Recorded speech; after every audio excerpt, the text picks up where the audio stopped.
Bienvenidas, bienvenidos todos a esta conferencia magistral del Congreso de Investigación en Cambio Climático del PINC. Y hoy tenemos el enorme placer de tener aquí al doctor Michel de Elzen, que nos va a hablar sobre modelación integrada y el rol que estos modelos tienen en la política climática.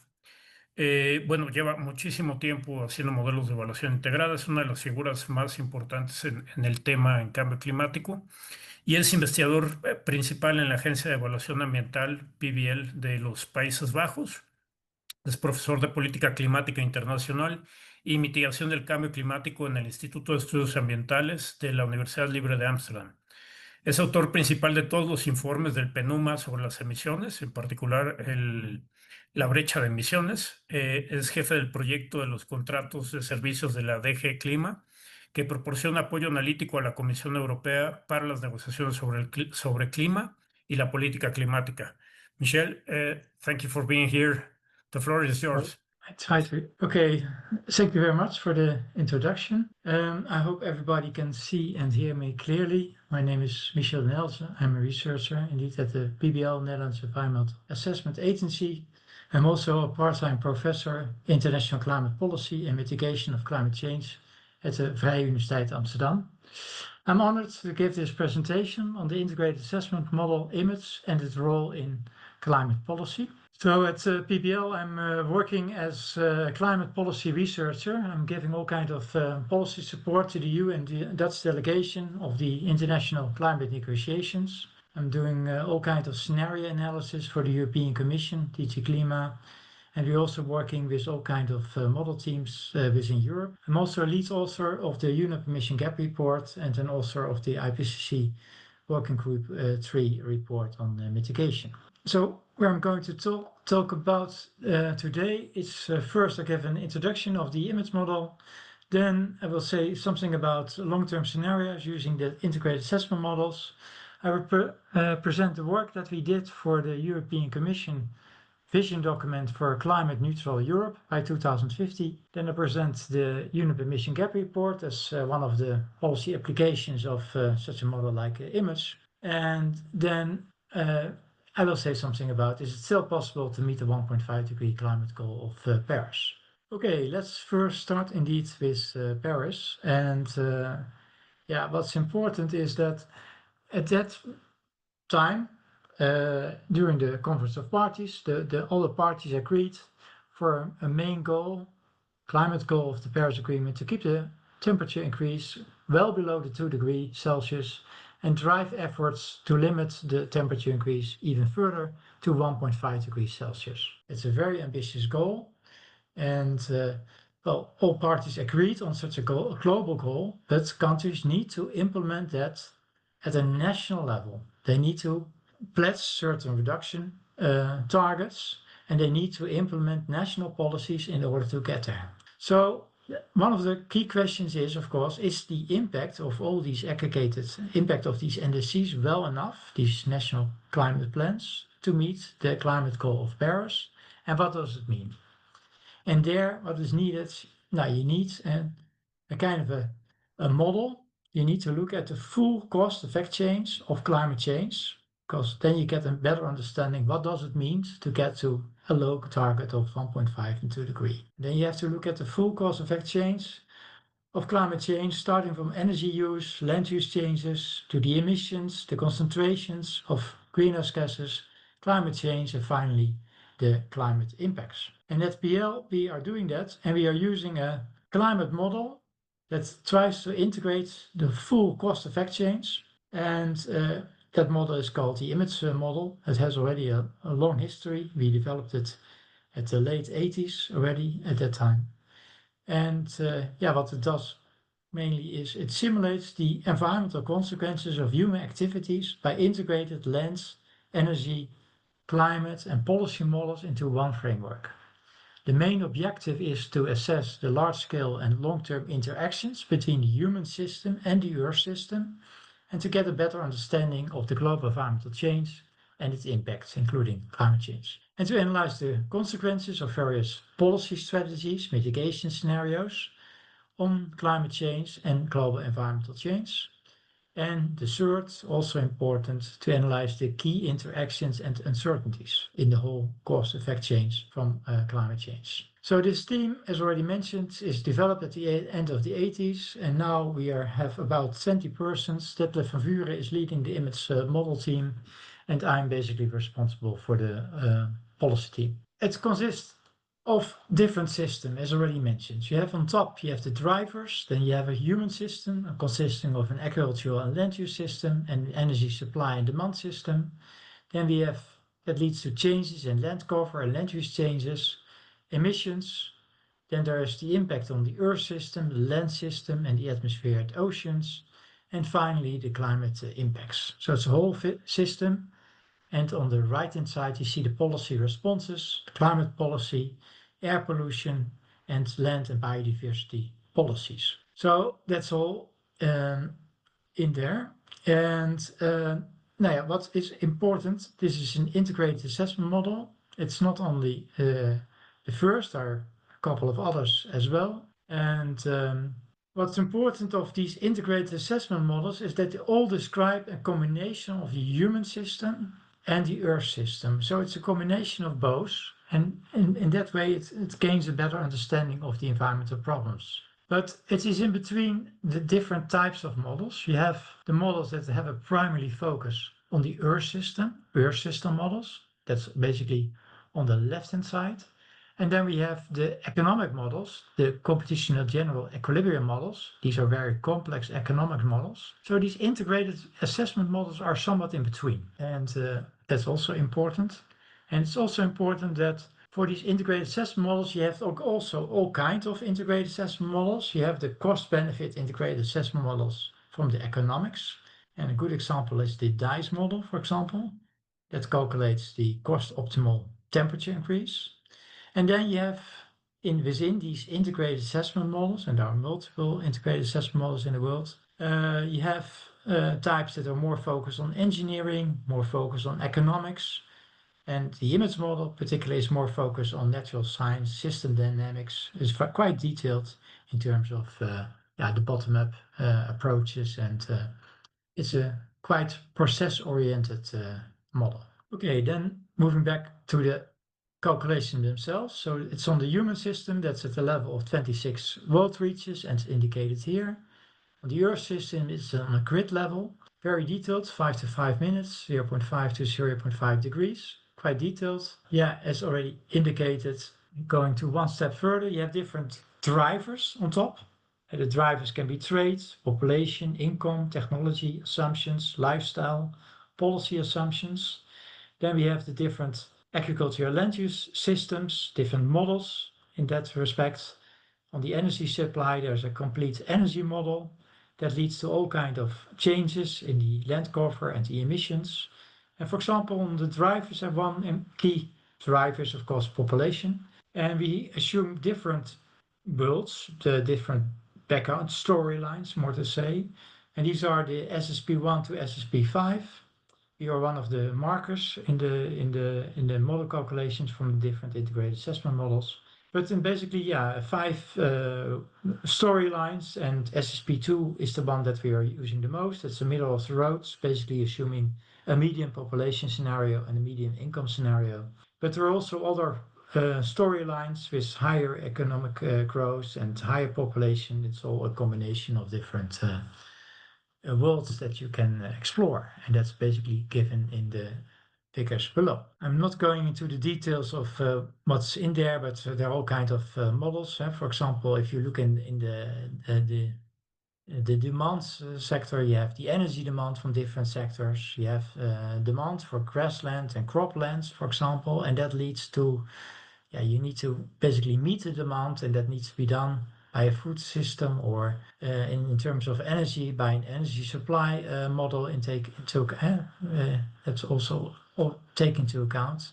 And that leads at the end to all kinds of emissions and finally all kinds of impacts in terms of the land. It's quite complicated, but it's a very detailed model. And my basic knowledge is mainly on climate policy and the energy model system.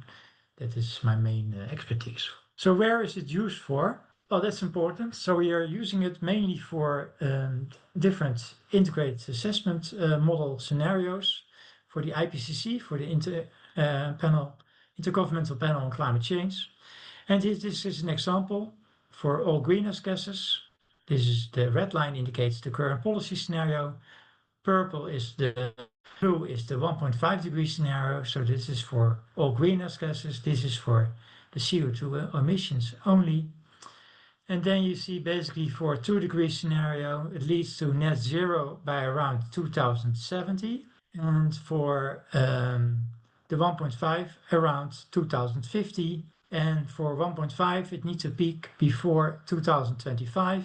It leads to high reductions in the order of 43% reductions by 2030 and reaching indeed net zero by 2050 of CO2 only. For all greenhouse gases, it's somewhat later as indicated here. And for the 2 degrees is even later. So this is the type of work, and this is a full range of all these scenarios from different integrated assessment models, and we are one of those scenarios basically in the full range. Okay, then I give some examples of the use and also the types of scenarios that we are developing. So there are basically 4 types of scenarios that we are developing with the image model. It's a current policy scenario. So that's basically assuming the current policies as being adopted in law, and we are developing these current policy scenarios. Then we have an NDC or a net zero target scenario. That's basically assuming the climate pledges that countries have made for 2030 and 2035 based on the NDCs, the nationally determined contributions. I'll explain that later. In net zero targets, that's the second type of scenario. Then we are calculating cost optimal pathways towards meeting the 1.5 and the 2 degree scenarios. And finally, we are assuming mitigation scenario that have a particular focus that can, for example, focus on lifestyle changes. And that's what we are doing. For the current policy scenario, it's important that we are using a large database, policy database that contains thousands of policies. And not all these policies can be quantified. So we are focusing basically on the high impact policies. And then we are trying to model these high impact policies if there's a kind of a target that can be implemented in the model. So that's based for the current policy scenarios. So how we are doing that in terms of how we're using the model and how we are developing these scenarios. To give a little bit insight in how we're doing this. It's first is the storylines, as already mentioned, the SSP1 to SSP5 scenario. So we are basically making scenario assumptions and we're running the model, and then you get a certain outcome, and that's the baseline scenario. Then there is the scenario, as already explained, the current policy scenario, the second one, and then C targets. Then we make particular model assumptions. I'm not going into the detail, but you can assume. Imagine that, for example, one of the policies is a certain renewable energy target, and then we are implementing that target, and then we are analyzing the impact of that renewable target. The third category is the 1.5 and the 2 degree scenarios. Well, that's a little bit more complicated. What we are doing there is basically we have these marginal abatement cost curves based on the different models within the image model. You have marginal abatement cost curves for the energy system, for the afforestation, for reducing deforestation, for non-CO2 emissions, basically the agricultural sector. And then we are calculating a certain carbon price using a combination of, that's called the fair SimCap. It's basically a climate model in combination with a kind of an emission pathway solver. And there you basically try to find an emission pathway that leads in a cost optimal way towards a climate target of 1.5 or 2 degree. It's an optimization routine that we are using. And at the end, you're basically allocating the reductions in a cost optimal way for the different countries, sectors, and greenhouse gases. And then you are developing cost optimal scenarios that leads to a certain carbon price, and that is basically feeding in again as input of the image model. And then you're basically calculating what is the changes in terms of the land use system and the energy system, what is needed to get there. So that's a kind of an iteration process, and that works pretty well. And then the fourth category, that is basically the focus, the renewables or the diets, the low meat diet scenarios, for example, all kind of scenarios that we are exploring. Then we making particular assumptions, and that is being used in the image model to develop the different scenarios. What's also important, so how to get there to a 1.5 or 2 degree scenario. If you look at what is possible, there are all kind of options possible. What we do in some of the calculations, we are focused on the cost optimal pathways, but we also sometimes focus indeed on particular mitigation options. And if you look at the full picture of all these mitigation options, if you look at the different sectors, the energy, industry, mobility, building sector, food and land use, and then the different types of measures that can be taken. And for example, we take demand reduction. That's basically in the energy system. You're moving away from cars towards public transport. That leads to a lower demand in transport. It's kind of a lifestyle changes. That is one of the options that we can calculate in our models. But there are all kind of options, and it can be focused more on renewables. Then we are basically moving away from the fossil economy towards a low carbon economy by having more renewables. More electrification is also one option, and it all leads to low carbon energy supply. Then there's the energy efficiency improvements. That's another one that can be used, that can be based on carbon capture and storage, bioenergy, nuclear, all kinds of applications. That's basically focused on improving the energy efficiency. And the third one is lifestyle change, as already mentioned, demand reduction, but can also be diet change towards a more vegetarian diet, for example. That's also an option. Then there are the options of carbon dioxide removal. That can be carbon dioxide removal in the energy system, basically carbon capture and storage, all kind of options there. And in the land use system, reforestation and afforestation can be one option.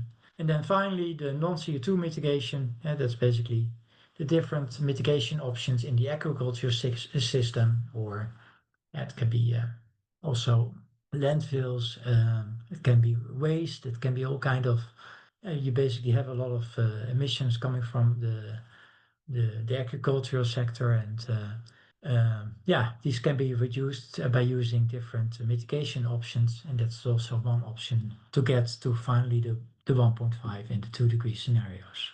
So these scenarios that we at the end develop, that contain basically a cost optimal mixture of these types of mitigation options in order to get there.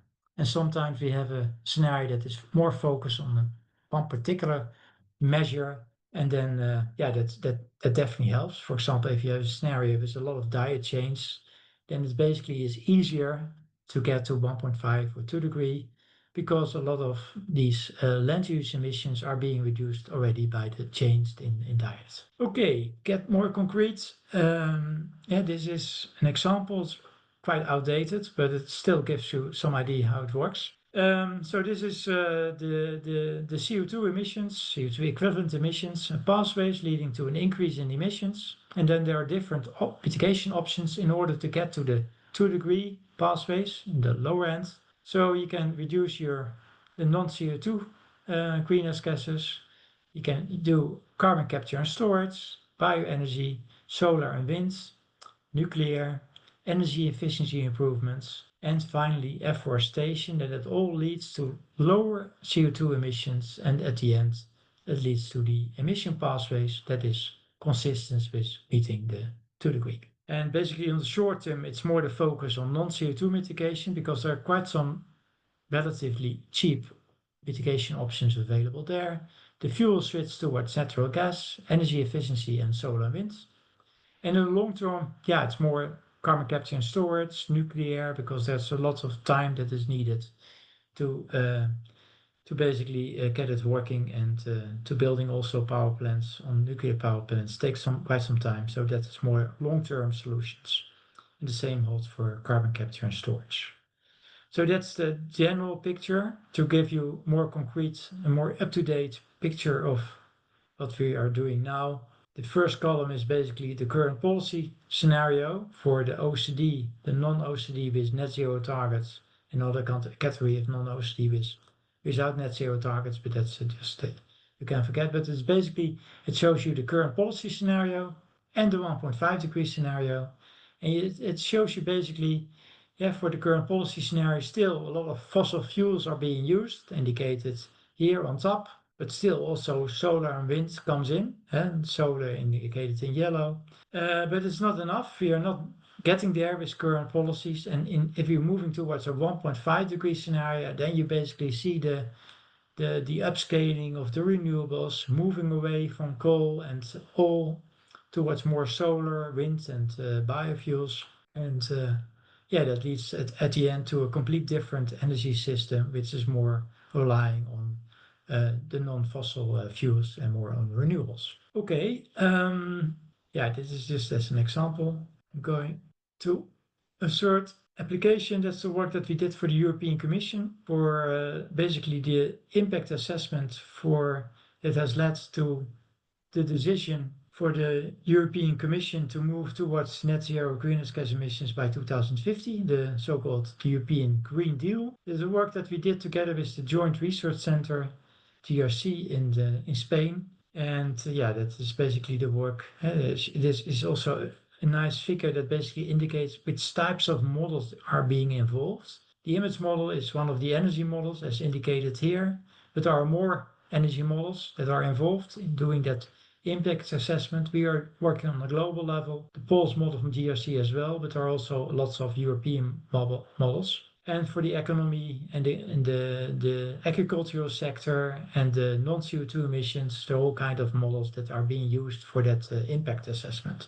Okay, then the results. And now, yeah, what we have developed is basically these emission pathways towards 1.5 and 2 degree. 2 degree in yellow and in blue, the 1.5 degree. In the thick line basically indicates the pathways leading to 1.5 and 2 degree scenario. Yeah, and basically you reach net zero by around 2070, and for 2 degree around 2080, 2090. And then these are more the cost optimal pathway, the 6 lines, but there are also all kinds of alternatives that we are exploring by assuming less availability of carbon capture and storage or less availability of bioenergy. And that leads at the end to a wide range of outcomes in terms of emission pathways towards the climate targets. And for example, a scenario with no CCS, that basically, then it's not allowed to get to very high negative emission. That basically means you have to reduce fast in the beginning, as indicated here, and then you are moving towards, still positive emissions at the end. And that could be possible for meeting the 2 degree. For 1.5 degree, you definitely need more negative emissions. And here you see the reductions in time for the different sectors. This is on the world level. You see for certain sectors quite high reductions in the power sector and land use sector, for example, because there's the mitigation potential, it's technical feasible. For certain other sectors, these are hard to abate sectors. Yeah, it's less easy to get those very high reductions, like the industry sector and the transport sector. The reductions are in general somewhat lower. But at the end, you need all the sectors in order to get there. And here you see the results at the EU level. And that at the end has been used for the impact assessment as well. Okay, that was at the end the decision to move towards net zero CO2, but at the end it's all greenhouse gases. The Green Deal, and this is, for example, the pathways for Europe to get to net zero. And that is possible to get there. But at the end, you also see that there are still some residual emissions coming from these sectors that are hard to abate, and that needs to be compensated by negative emissions from the land use sector and from carbon dioxide removal technologies in order to, at the end, lead to net zero, net emissions. So, because there are still some residual emissions from particular hard to abate sectors. Okay, then I move to another example where we basically are using these type of scenarios. And this is a fantastic communication, because this is the UNEP emission gap report, and that we are producing every year just in front of the negotiations. We are right now already try to finalize it on time for the next climate negotiations that will take place in the beginning of November. And this is the report that we produced in 2024, just in advance of the negotiations. It's an annual report. Every year we are doing that since 2010. I'm also involved from the start, and it has a long series of reports at the end. And also the titles become even more scary. The heat is on, closing the windows, broken records. It is, it's getting more and more difficult, because what it basically does is it focuses on, what is the emission gap between where we are heading for, based on the different reduction pledges that countries have made, and where do we need to be in order to get to the 1.5 and 2 degree. So first, say a little bit more. Again, this is the Paris Agreement, and now we are going to explain in more detail these national determined contributions, these climate plans. What are the plans that are around? Now, these are the plans that are around. So this is for the situation in November 2023. This year is an important year because a lot of countries are going to submit their climate plans for 2035.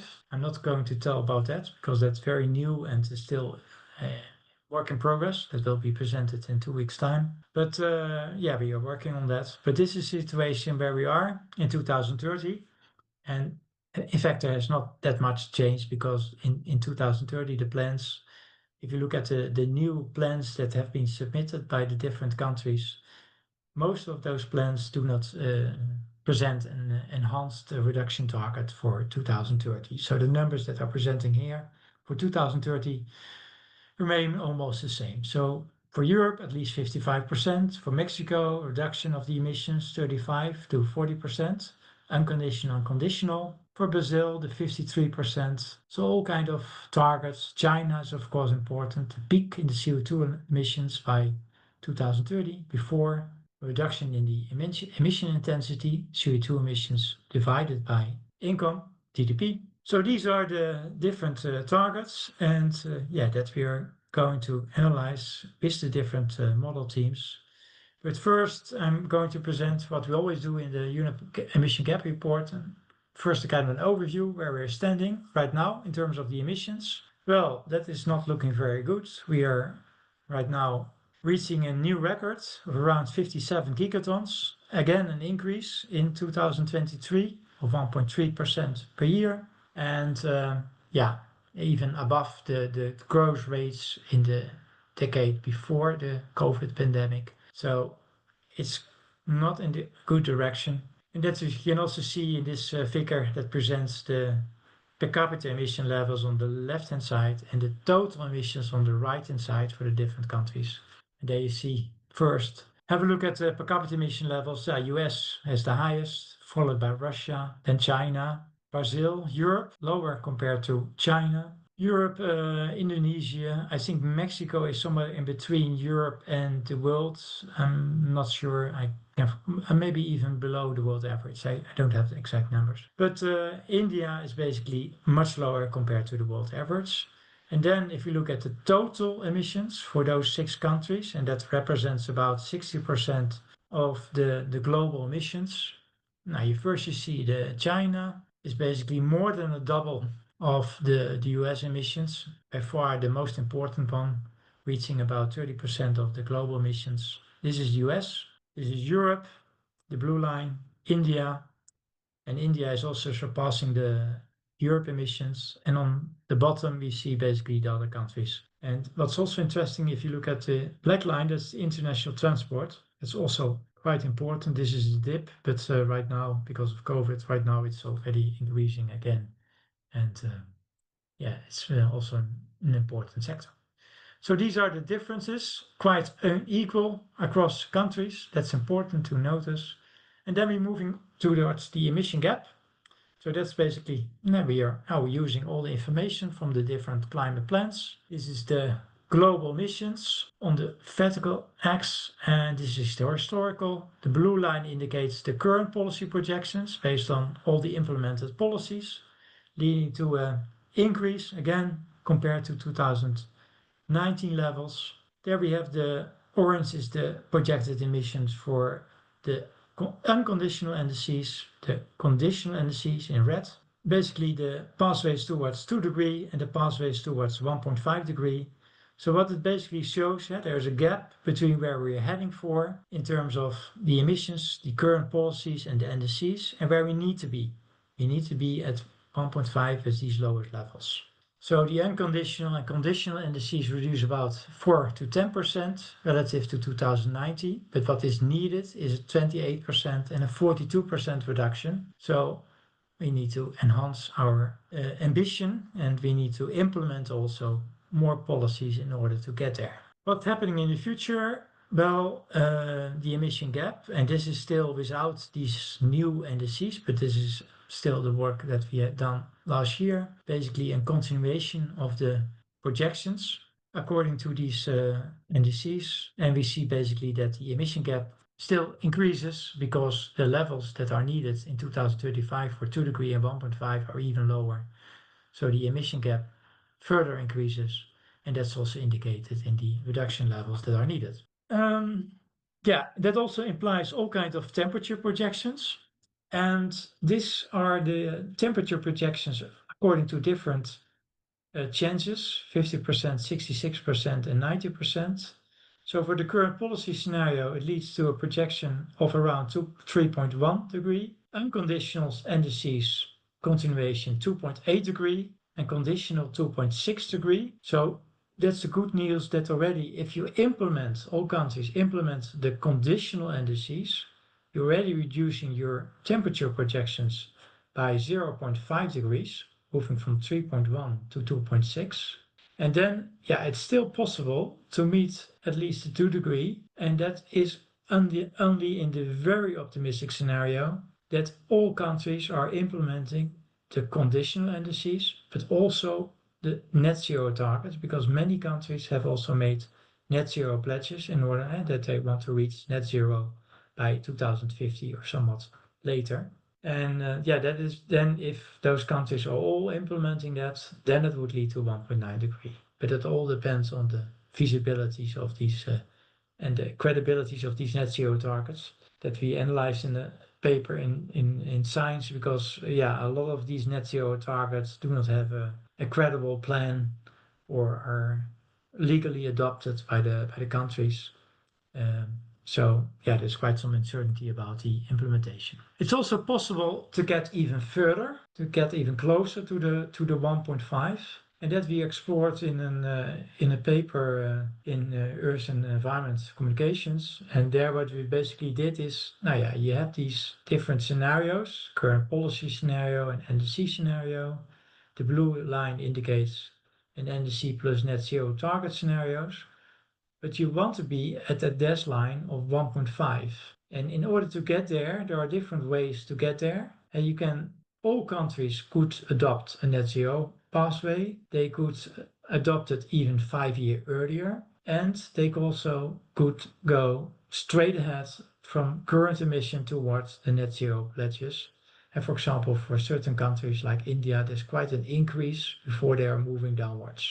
And in that case, if all countries basically align their net zero targets with their NDC with net zero targets, so basically reducing faster, if more countries are adopting and broadening net zero targets, and if they would also strengthen it, net zero targets by adopting it 5 years earlier, then in that case, it is still possible to get much closer to the 1.5, and then it's even possible to bridge it by 90%. So there are options, but it really requires that all countries basically adopt net zero targets, and they also start implementing these net zero targets as soon as possible, leading to fast emission reductions towards that near zero target. Okay, I will keep it basically here, and I leave enough room for basically certain questions. And I hope it's all clear. Thank you, Michel. Very clear. Not very optimistic, but no, not looking that good for humanity in the next few decades. But yes, well, let me see if there are some questions. But I have a couple of my own. How dire are the projections? I mean, with your experience, how likely in the real world is this to happen? To be below 2 degrees? I guess below 1 degree is basically impossible by now, almost impossible. Now we're going to go over that limit in the next 5 years. So peak and decline maybe, but what's your take on the future? Yeah, it's indeed. Yeah, I already showed it maybe in some of these figures. I'm looking backwards. Where is this figure? Yeah, here.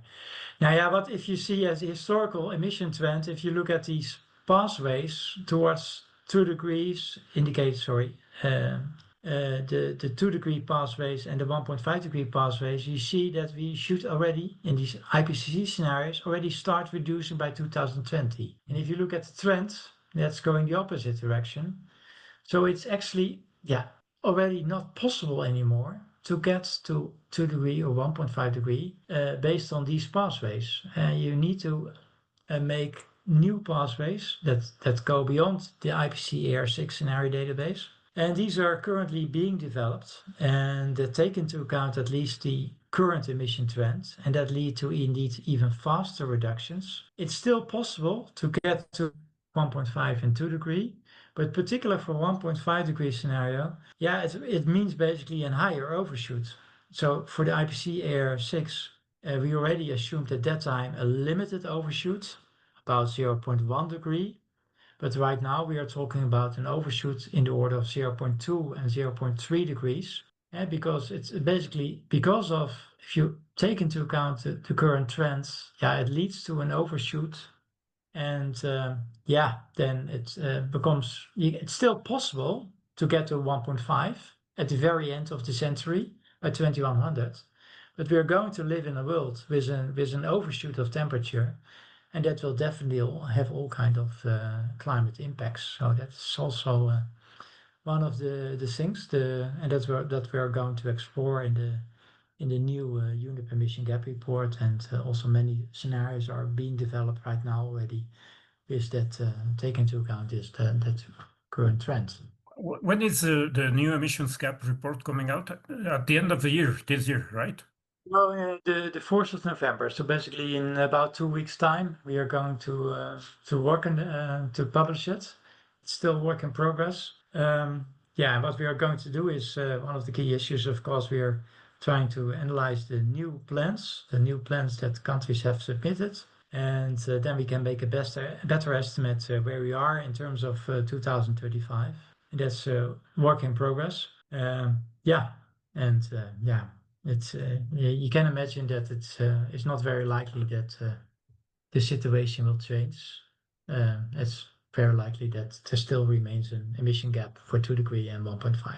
And I was just wondering because the conversation is kind of going over other types of interventions that I think are very dangerous, and we should keep ourselves away from that.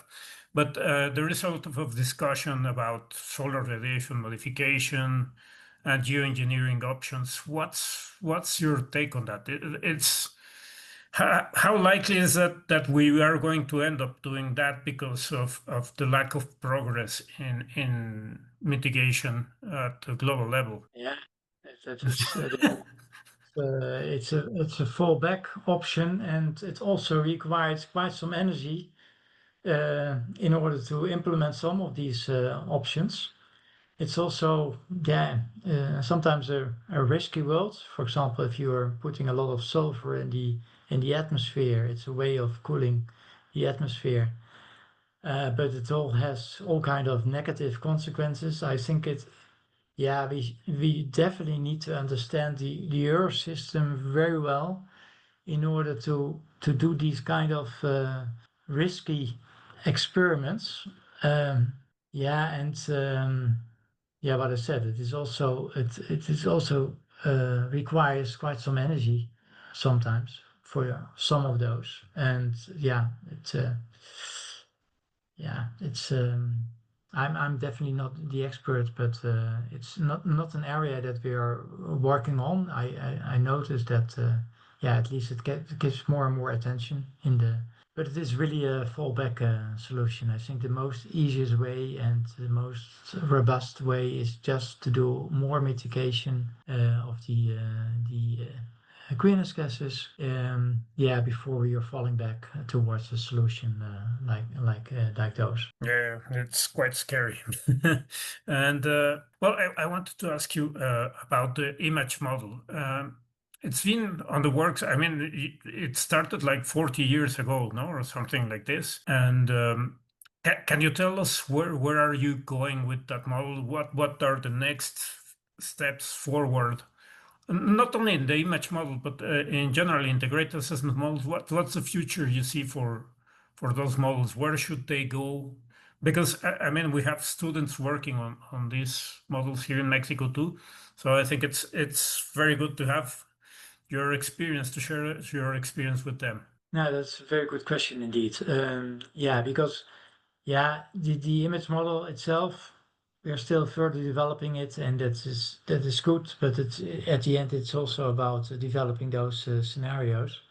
And if you're looking at the different scenarios that we are doing right now, I showed it already in a few slides before. Oh, okay, my system is a little bit, but one of the directions what we did before is mostly focusing on cost optimal scenarios. Is it possible to reach 1.5 and 2 degree in the most cost optimal way? And that at the end is that's basically what we did. What we are now more and more focusing is it not only technical feasible to get to 1.5 and 2 degree, but is it also equitable and is because some of the costs are basically also moving towards the developing countries because there is a more mitigation potential available. So we are moving more and more away from these cost optimal scenarios and moving more towards a more justice and more equitable scenarios that really leads to, for example, if you look at those scenarios, that still leads to an unequal distribution in income levels and in energy use between some developing countries and some developing countries. And if you're focusing more on bridging the gap between those differences in terms of per capita income and per capita energy use between the very low income countries and the higher income countries, it leads to all other kind of scenarios. So it's the scenarios are definitely going to change to take into account more also the feasibility, not only technical but also in terms of social and institutional, etc. So that's one direction. I think that is one of the key issues because these integrated assessment model scenarios has been criticized in the literature lately about that element, and that's something that we would like to address. So equity becomes more and more important in our future scenarios. Yes. Yeah, for sure. And a bit related to that question, what's your take, for example, on Latin America, the region? I mean, talking about justice and talking about what to do and how we should approach the problem with climate change. My experience here is that the government is usually very concerned about mitigation, but kind of adaptation, risk reduction, and all these things get kind of a second priority or less than that, no? And talking about justice and income, reducing inequalities and this thing, what could you say to this region? What's the path forward for a region like Latin America? Oui. That's quite specific. Yes. Sorry for that. Not that, not that easy to answer. Yeah, that is.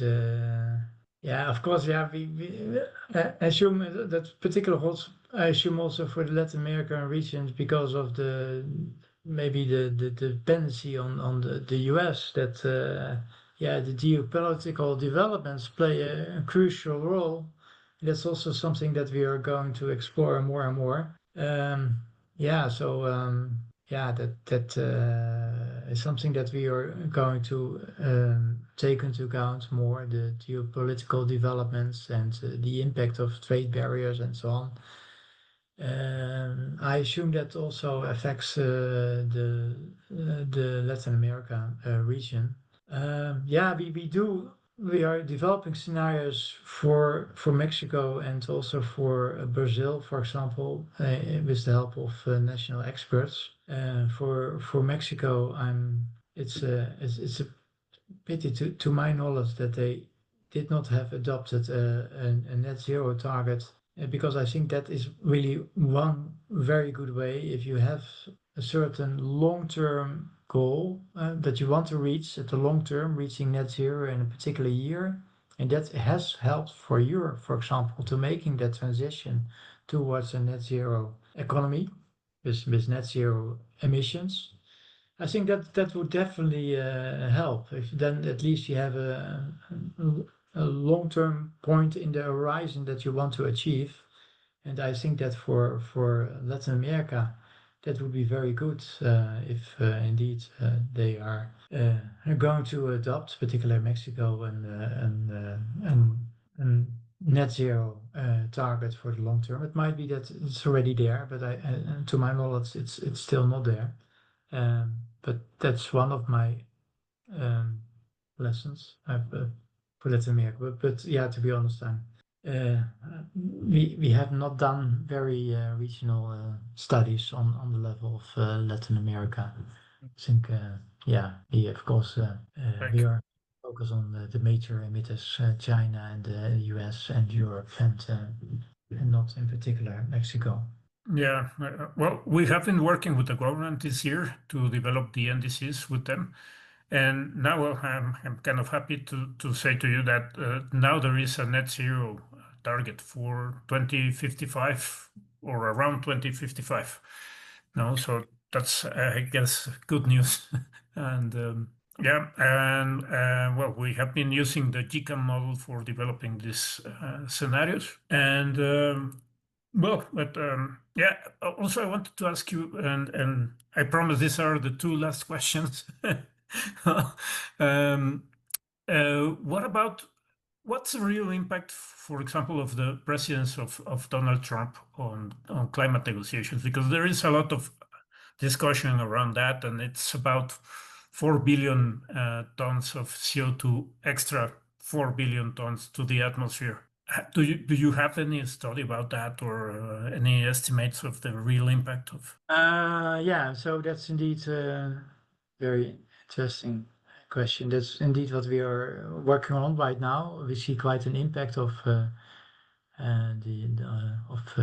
US in terms of they're basically canceling a lot of climate policy, and that leads to quite high emission projections from the US. Yeah, that is not very positive news because yeah, before they were still also missing their latest NDC targets for 2030 and 2035, but the emission projections were on a clear pathway downwards. And what we basically see is that the emission projections right now, based on the cancellation of the policies that they have done, is that it's basically more flattened. It's still reducing, but it is slowing down the emission trend. Yeah, that makes an enormous difference in the results, I'm afraid, because that basically means an increase in the US emissions in the order of 2.5 gigatons, and that will be one of the key messages that we will have in the UNEP-CAP report and also in our latest scenario scenarios that the withdrawal of the US and particularly the cancellation of the policies has quite an impact in terms of also the emission gap, but also in terms of the climate impacts. It's really an increase about 2 to 2.5 gigatons, and that is about almost what is it? It's about almost 5% of it's 2.5 versus the 50 gigatons. It's quite an impact in terms of the emissions. And you also see if you look at the NDC targets where we are heading for, then there's it's the new NDCs leads to a reduction, but part of that reduction is being cancelled because of the increase in the US emissions, and that is also not very good news. And that's it's wiping out the effort of other nations, no? In reducing emissions. and it also wipes out the ambition of some other countries. But if you look at what China has promised, a pledge to reduce its emissions of 7 to 10% below their peak level. They do not specify the peak level, but it's about a reduction of 7 to 10%. And it's actually not very ambitious as they have promised. And one of the reasons why they did that promise is they said, well, because of the situation of the US, because of the tariffs issue, and because of the situation in Europe, because Europe is also reluctant of adopting an ambitious NDC. Yeah, they do have an NDC target, but it's still not being submitted. Yeah, because of all these reasons, they said, well, we are less ambitious compared to what they might be. And that's not very good news. So it's that's a different situation compared to the situation we have, and we had at that time in Paris. Yeah. And basically China and US were making an ambitious pledge well in advance of Paris into 2015. And right now, it's just the opposite. And so I really hope that other countries are making a front and they are basically taking still ambitious efforts and basically showing, well, what you do in US, it's not in the right direction. It's also it's really, if you look at what they're doing right now in terms of cancellation of renewables, I don't get it, because based on cost, it's much cheaper to move towards solar and wind, and they're really missing opportunities. And at the end, you need to adjust your energy system to low carbon, not only for climate but also for other reasons. And so I think this is only short-term solutions, and I really hope that other countries will still take on ambitious targets and basically sending a clear signal to the US. You're basically standing alone, and that it, at the end still helps. But it's not very nice what's currently happening. So I really look forward to some positive news from Mexico. Well, I want to be very respectful of your time, but I wanted, this is the last question. If, as I told you, we have some students that are working on integrated assessment models and that might be interested in, I don't know, maybe contacting you, or how can we expand collaboration? Maybe we can build the Image Mexico model at some point, or expand or improve the regional, the Mexican part of the model. I don't know if that sounds like a good idea. That would be great to have a further cooperation with students, and I'm happy to have a look at that. Yeah, that would be great. There's quite some opportunities to for students to work on that. And indeed, in the past we have done that quite often with exchange students, and that really helps to improve also the modeling. Also from Mexico, we have done that also for other parts of the world. It really has improved the image model on that particular region, so that really helps. Yep. Yeah, Well, I'll get great. back to you on that. Yeah, that would be great. I'm sorry that, yeah, uh, fortunately I have no the other questions, but I hope it was interesting for the full group to get Um, an idea about the work that has been done. well, but thank you very much, Michael, Yeah. Michel. Sorry, for presenting, giving this presentation at our Congress. I'm very thankful, and well, see you around soon, I guess. Yes, okay, thank you very much. Ok, Okay, bye. take care, bye bye. Bueno, y hacemos una pausa y nos vemos a las 3:30 de regreso. Muchas gracias, hasta luego.